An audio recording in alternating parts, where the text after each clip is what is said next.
Sir, parliament से देश को मैसेज जाता है, ठीक है, और हम स्टूडेंट्स को मैसेज देना चाहते हैं कि जो नीट का इशू है वो पार्लियामेंट के लिए जरूरी है। ठीक है, इसलिए मैसेज देने के लिए हम चाहते थे कि एक दिन पार्लियामेंट चर्चा करे। मैं देखता हूँ, ठीक है। हाँ, at least hello sir, LOP to conclude sir. No, conclude कर दिया उन्होंने पहले विषय। और नीट वाले मामले पे ये कहा कि डिस्कशन नहीं करना चाहते। हालांकि राजनाथ जी ने बोला भी कि पहले धन्यवाद का हो जाए, लेकिन जिस तरीके से तमाम गतिविधियां चल रही है पार्लियामेंट में, क्या कहें? कांग्रेस 150 साल पुरानी पार्टी है। ये परंपराएं, सदन के सेट अनसेट सारे नियम जो परंपराओं के माध्यम से स्थापित किए गए हैं वो इसी पार्टी के द्वारा स्थापित किए गए हैं। ऐसे में इतिहास में कभी ऐसा नहीं हुआ कि राष्ट्रपति जी के अभिभाषण पर आए धन्यवाद प्रस्ताव से पहले कोई भी स्थगन प्रस्ताव आए या उससे पहले किसी भी और विषय पर चर्चा हो।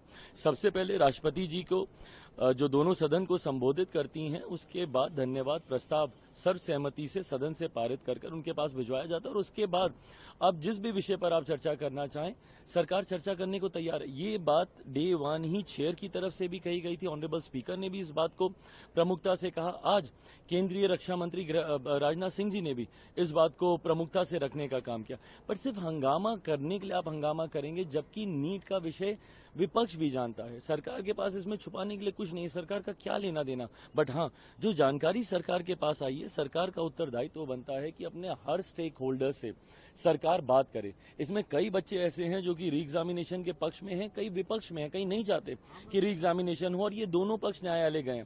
न्यायालय में ये मामला पूरी तरीके से विचाराधीन है।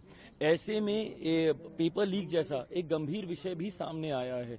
पेपर लीक को लेकर भी केंद्रीय जांच एजेंसियां अपनी इन्वेस्टिगेशंस इस पे कर रही हैं। तो जब तक ये सारी रिपोर्ट्स नहीं आ जाती, जांच एजेंसियों की रिपोर्ट नहीं आ जाती, जब तक न्यायालय की तरफ से कोई वर्डिक्ट नहीं आ जाता, जब तक सारे स्टेक होल्डर से गंभीरता से बात नहीं हो जाती, कोई मतलब नहीं है सरकार का इसके ऊपर कोई भी फैसला लेने का। मैं इस बात को मानता हूं और सरकार की तरफ से इस बात को पूरी गंभीरता के साथ मैं कह सकता हूं कि सरकार सही समय पर छात्रों के हित में, उनके भविष्य को मद्देनजर रखते हुए सही फैसला लेगी। सर, क्रिमिनल लॉ पर जिस तरीके से जो इम्प्लीमेंटिंग आज से है, उसको लेकर जो विपक्ष कह रहा है कि री एग्जामिन होना चाहिए, शशि थरूर ने बोला कि इस पर प्रॉपर डिस्कशन होना चाहिए था। मल्लिकार्जुन खड़गे ने बोला कि बुलडोजर जिस तरीके से प्रणाली लाई गई वो हम बिल्कुल भी लाने नहीं देंगे। तमाम तरीके की बातें कही गई उस पर। भाई, अंग्रेजों के जमाने का कानून इनको चलेगा, बट अपने देश में बने हुए कानून जो कि पूरी चर्चा के साथ बनाए गए हैं, सारे पक्षों के विचारों को सुनकर बनाए गए। इसमें तो इवन आम जनता से भी भाई कई ऐसी चीजें हैं जो नए प्रावधान इसमें जोड़े गए हैं। मॉब लिंचिंग वगैरह जैसी चीजों की धाराएं इसमें जोड़ी गई हैं। जिस तरीके से नाबालिगों के साथ दुष्कर्म जैसी और जिस तरीके से ऐसी घटनाएं होती, इन तमाम चीजों को इसमें इनकॉर्पोरेट किया जा रहा है, उसको लेकर इन लोगों की चिंताएं हैं। बट वो 19वीं सदी के समय का कानून चल रहा था, वो इन लोगों के लिए ठीक है। मेरी समझ के परे है कि भाई जस्ट बाय द वर्च्यू की सरकार ने कोई एक फैसला लिया है, आपको इसका विरोध करना है, ये सकारात्मक विपक्ष की भूमिका कतई नहीं हो सकती। लोकतंत्र में विपक्ष की भूमिका बहुत महत्वपूर्ण है, बट आपको अपनी भूमिका की गंभीरता को भी समझना होगा।